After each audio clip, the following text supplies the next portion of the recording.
Bienvenidos a la Oficina Pastoral. Este es un espacio que procura ser una extensión del Sermón del Domingo, un compañero en la semana que te invita a reflexionar la fe, que busca hablar aquellos temas pertinentes para un mejor caminar con Dios. Así que ponte cómodo o cómoda, hablemos.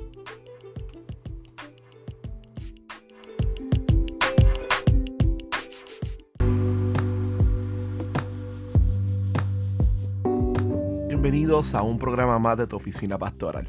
Este es Juan José Coto quien te habla. Queremos darte las gracias si es la primera vez que te sintonizas o que escuchas nuestro podcast. Este es un podcast que está diseñado para hacer una extensión de nuestros servicios o predicaciones del domingo. Procuramos entonces ampliar algunos de los temas que tratamos desde el púlpito de la iglesia y poder aclarar algunos aspectos que sean fundamentales para un discipulado cristiano de excelencia, centrado y profundizado en la Escritura.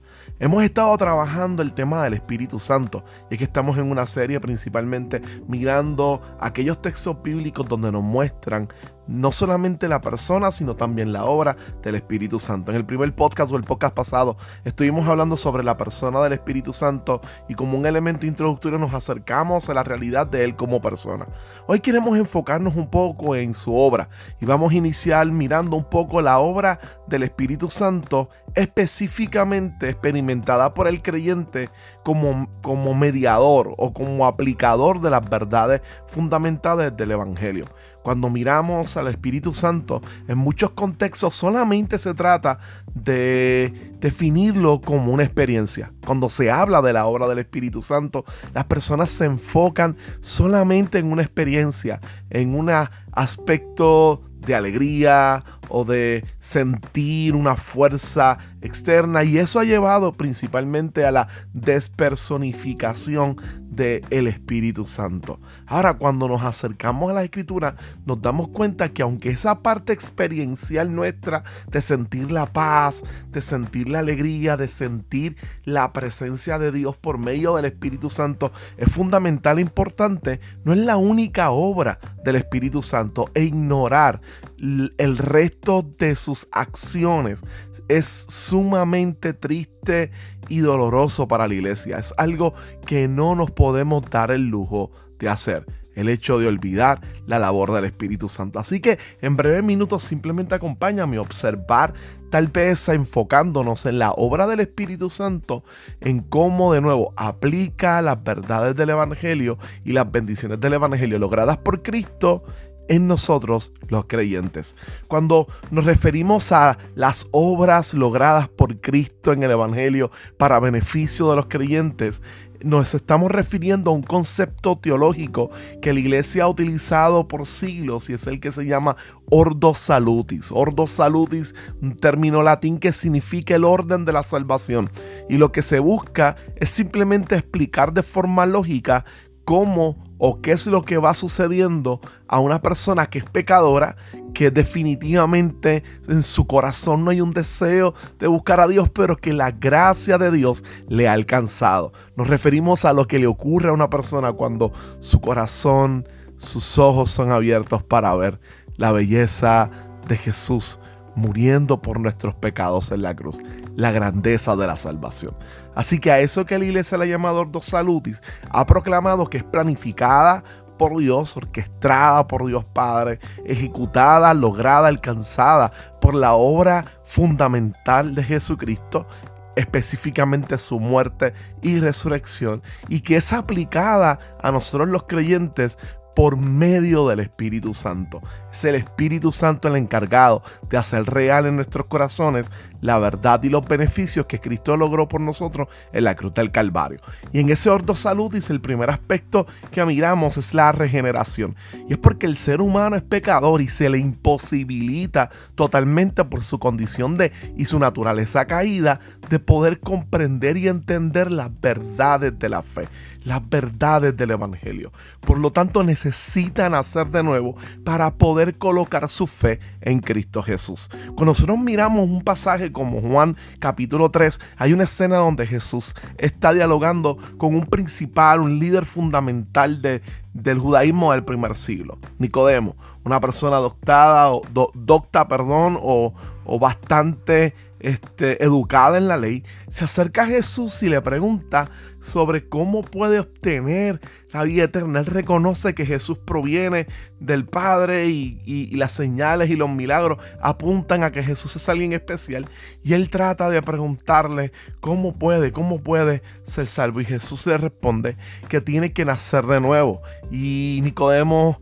apunta a que es absurdo lo que Jesús está diciendo. Él no lo logra comprender y le pregunta a Jesús: ¿cómo nacer de nuevo? ¿Tendré que volver al vientre de mi madre? Y Jesús, casi con una reprimenda amable, le dice: ¿eres maestro en la ley y no lo sabes? Y ahí es donde Jesús apunta a la obra del Espíritu Santo y dice que el que no nace del agua y del Espíritu no puede entrar en el reino de los cielos.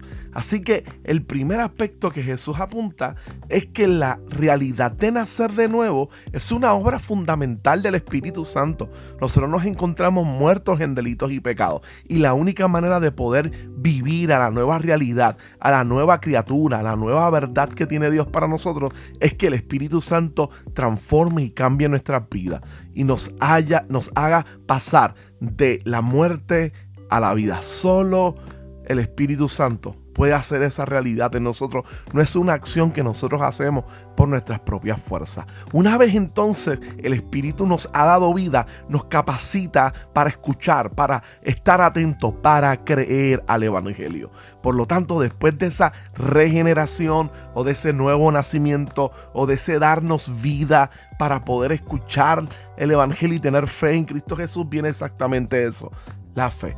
Y cuando miramos un pasaje como 1 Corintios capítulo 12, verso 13, el apóstol Pablo le dice claramente a la iglesia que el Espíritu Santo ha sido el agente que ha colocado la fe en sus corazones. Inclusive le dice: nadie puede decir que Jesucristo es el Señor si no es por medio del Espíritu Santo. Esa confesión fundamental desde la iglesia primitiva y que la iglesia evangélica reconoce como la proclamación de un creyente cuando ha entendido el Evangelio, es una realidad que se logra solo por medio del Espíritu Santo. No es la argumentación del predicador, tampoco es sus habilidades para intimidar a la asamblea o para darle miedo a la persona que les está escuchando.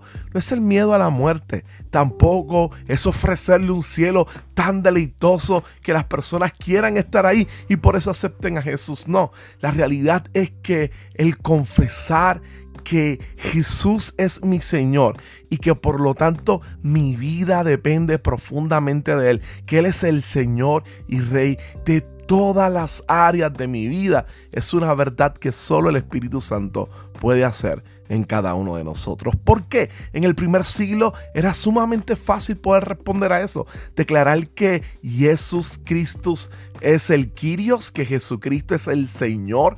Cuando el emperador de Roma se llamaba Señor, era prácticamente atentar contra tu vida, era decirle a los poderes de aquel tiempo: simplemente ustedes no son tan poderosos como piensan y por lo tanto no son los que gobiernan el mundo.